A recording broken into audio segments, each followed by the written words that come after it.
Malaysia sedang mencorakkan sejarah baru dalam dunia teknologi. Bukan lagi sekadar negara pemasang chip atau hub kilang semata-mata.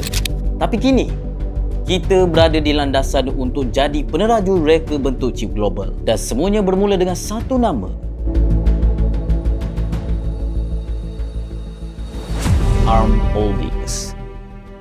Pada awal tahun ini, Perdana Menteri Datuk Seri Anwar Ibrahim umumkan satu kerjasama besar antara Kerajaan Malaysia dan syarikat teknologi dari UK, ARM Holdings. Nama besar dalam dunia reka bentuk chip.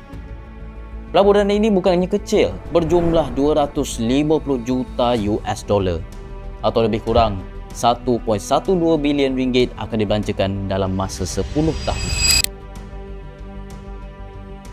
Sebab ARM bukan sekadar syarikat semikonduktor biasa. Teknologi mereka ini digunakan dalam hampir semua chip yang ada pada telefon pintar, komputer, server, malah kereta elektrik. Nama ARM ini kalau dalam dunia chip sama macam nama Intel, Nvidia dan TSMC.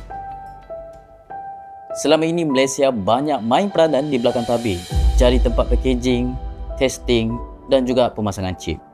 Tapi kali ini kita naik ke satu tahap lagi, terus masuk ke peringkat reka bentuk. Dengan akses kepada teknologi ARM, kita bukan sahaja boleh hasilkan chip sendiri, tapi kita juga boleh bentuk ekosistem yang lengkap dari hulu ke hilir. Jadi, ke mana 1.12 bilion ringgit ini akan disalurkan? Dana ini akan digunakan untuk dapatkan lesen, teknologi dan latihan berkaitan reka chip daripada ARM. Dengan lesen ini, Malaysia akan buka jalan kepada sekurang-kurangnya 10 syarikat reka bentuk chip tempatan. Dan pendapatan kumulatif mereka disasar capai 20 bilion US dollar ataupun kira-kira 89 bilion ringgit dalam masa terdekat. Ini akan jadi pencetus pada satu industri baru dalam negara. Bukan sekadar buat produk, tapi hasilkan chip untuk produk. Dan chip-chip ini boleh digunakan dalam industri otomotif, AI, IoT, komunikasi 5G dan sebagainya. Tak cukup dengan pelaburan, ARM juga akan bantu latih 10,000 jurutera tempatan dalam bidang reka bentuk chip dan kesedaran buatan. Maksudnya kat sini, kita bukan sekadar beli teknologi tapi kita bina kepakaran dari dalam. Tapi ada cabaran besar dekat sini. Institusi pendidikan kita haruslah bersedia. Kurikulum dalam bidang kejuruteraan, AI dan reka bentuk elektronik kena selari atau selaras dengan kehendak industri. Ini penting supaya kita tak hanya bergantung kepada tenaga asing. Satu soalan logik, kenapa Malaysia?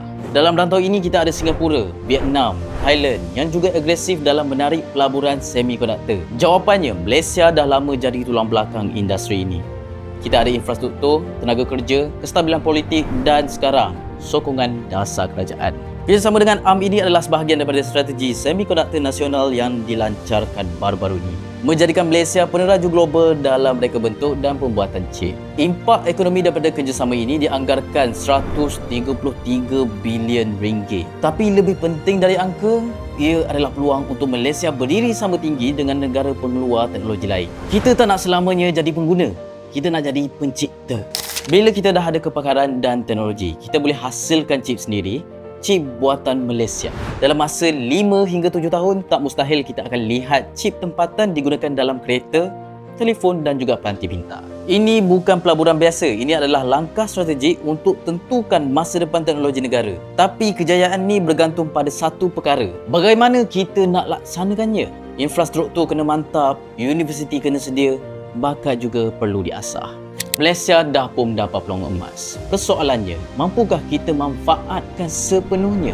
Apakah pandangan anda? Patutkah kita ni terus fokus menjadi hub semikonduktor Asia?